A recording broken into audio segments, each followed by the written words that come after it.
Procrastination is without a doubt the biggest thing that holds us back from transforming ourselves and reaching for our goal.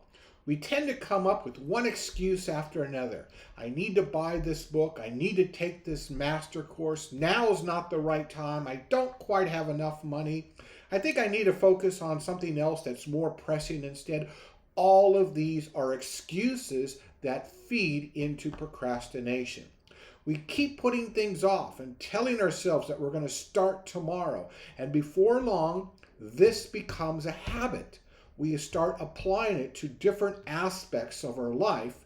And more importantly, at a certain point, usually in our 50s, we realize that life has just passed us by. Today, I'm going to share with you how I help my clients stop procrastinating. By the end of this video, you're going to know 2 reasons why people procrastinate and how to reverse each of them. The first reason that people procrastinate is simple. They figure that they can continue living with the pain. You see, as biological beings, we can tolerate quite a bit of discomfort, quite a bit of stress and pain. And if we continue to do it, it becomes the norm. We can live with it. And so quite often, we know that we can improve our lives in a way by taking some type of action, but we've become accustomed to the pain, so we don't mind continuing living with the pain. So we justify our problems by our stories that we tell ourselves and how we interpret our past. And then gradually we accept our situation, no matter how bad it is, as really our fate. And we don't even have the courage to change it. We don't even want to do what it takes to turn our lives around. And all of this makes taking action, especially action that we don't want to take, more difficult.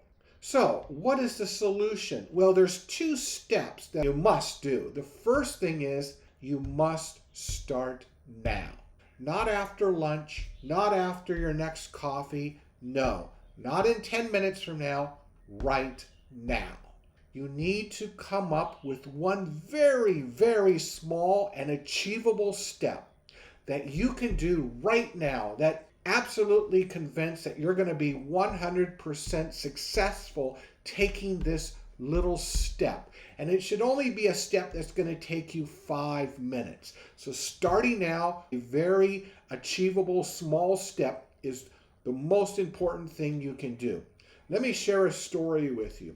About 10 years ago, I was watching a YouTube video, and I believe it was Tony Robbins. He was talking about this. Start now, take one achievable step right now. So I decided, it was about 11:45 at night.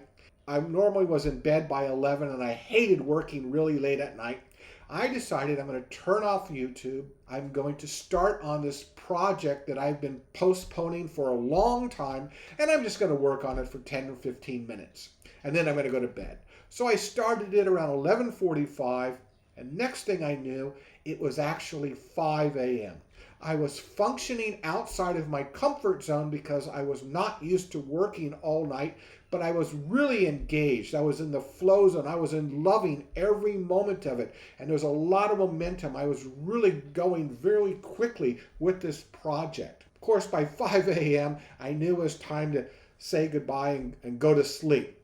But the important thing was, just by taking this one actionable small step, it led me into taking a much longer step and really stretching it. The third thing you need to do is repeat this.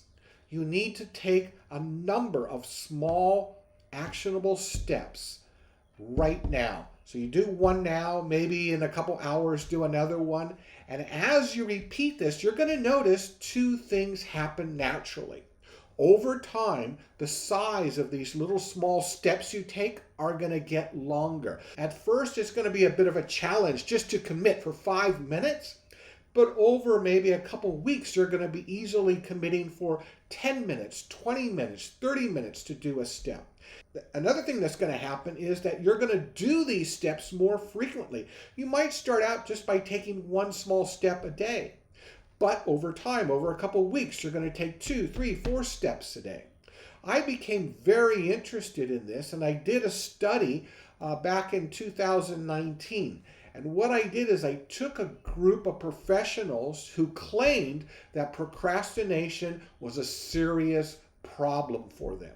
And I did a workshop for them, and at the end of the workshop, I put them into two groups. The first group, I gave them an actionable plan, and I gave them one small step, the first step to take, and I said, listen, we're going to finish the workshop in a few minutes.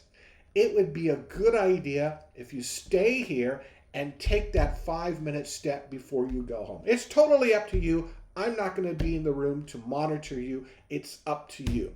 The other group, I gave them the same actionable step, the same 5-minute step, and I said, hey, today's workshop finishes at 5 o'clock. Why don't you do this tomorrow and let me know the results in a couple days?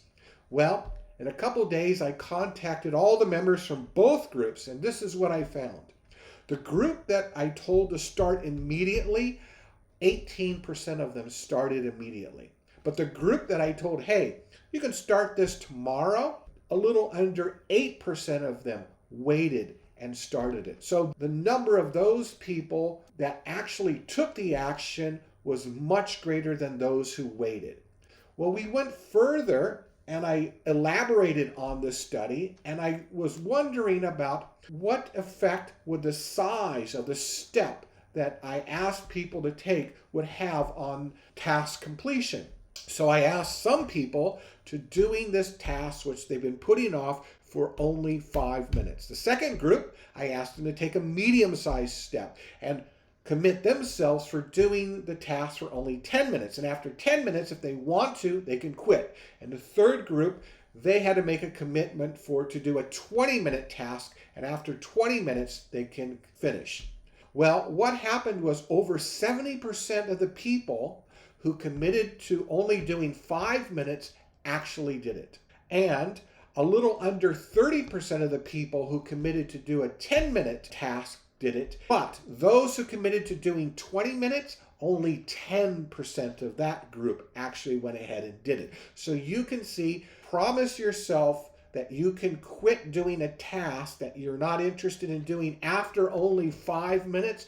Your chances of jumping in and doing it are much greater because you got the way of getting out of it if you feel it becomes too unpleasant. So here are some tactics that I have developed as a result of these studies. The first thing is do the 5-minute rule. Scale down any unpleasant task that you've been procrastinating on to a manageable chunk of 5 minutes and commit to doing it just for 5 minutes. Do this at least once a day, and as you feel more comfortable, then do it more frequently.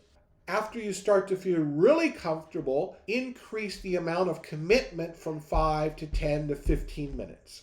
And you also want to record your success. So choose one day a week that you're going to do this, let's say on Mondays.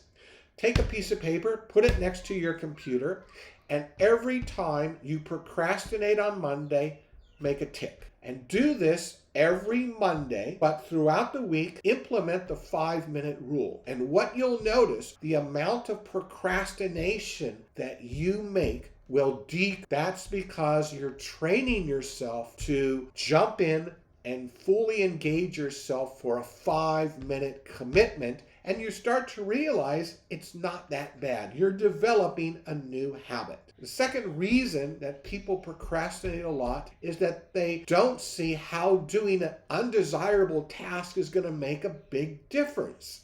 So they have a big goal that they set for themselves, like losing 40 pounds, and they don't see how giving up dessert today is going to actually contribute to losing that 40 pounds. And you know what? They're right. By taking one small step, that in itself is not going to make much of a contribution towards your overall goal.